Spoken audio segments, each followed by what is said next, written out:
Zoro untuk bergabung ke dalam krunya. Zoro sempat menolak karena baginya bajak laut adalah kriminal. Namun Luffy lah yang memutuskan bahwa Zoro harus bergabung dengannya.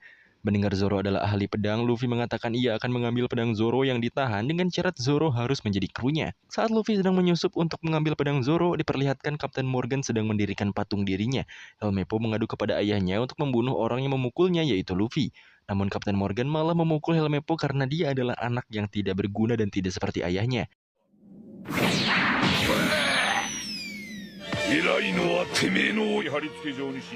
Mendengar keributan, Luffy yang sedang mencari pedang Zoro tertarik melihatnya. Dia menggunakan gumu-gumunya untuk naik tapi malah tidak sengaja merusak patung simbol dari Kapten Morgan. Luffy lalu melihat Helmeppo dan langsung menyeretnya untuk mencari tahu di mana ia menyimpan pedang Zoro.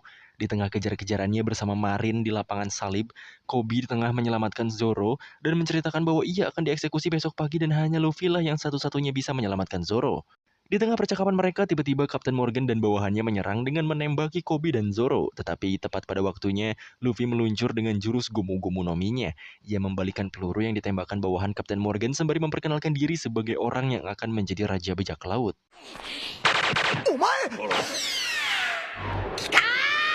Luffy, setelah berhasil menangkis peluru yang ditembakkan bawahan Kapten Morgan dan menunjukkan sedikit tekadnya untuk menjadi Raja Bajak Laut, Zoro akhirnya setuju untuk bergabung dengan Luffy. Kapten Morgan yang telah mengetahui Luffy kebal terhadap peluru memerintahkan bawahannya untuk membabatnya dengan pedang, tapi Zoro berhasil menahannya.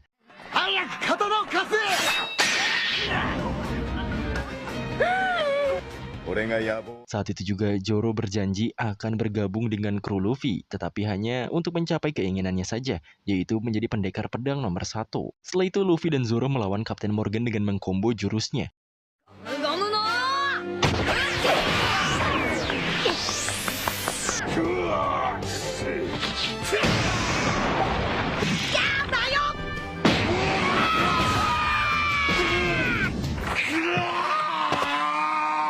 Dan pada akhirnya Kapten Morgan bersama Helmeppo dapat dikalahkan oleh mereka. Sementara itu di dalam markas terlihat wanita berambut oranye sedang mencari peta menuju Grand Line, yang ternyata peta tersebut sudah dicuri oleh bajak laut bernama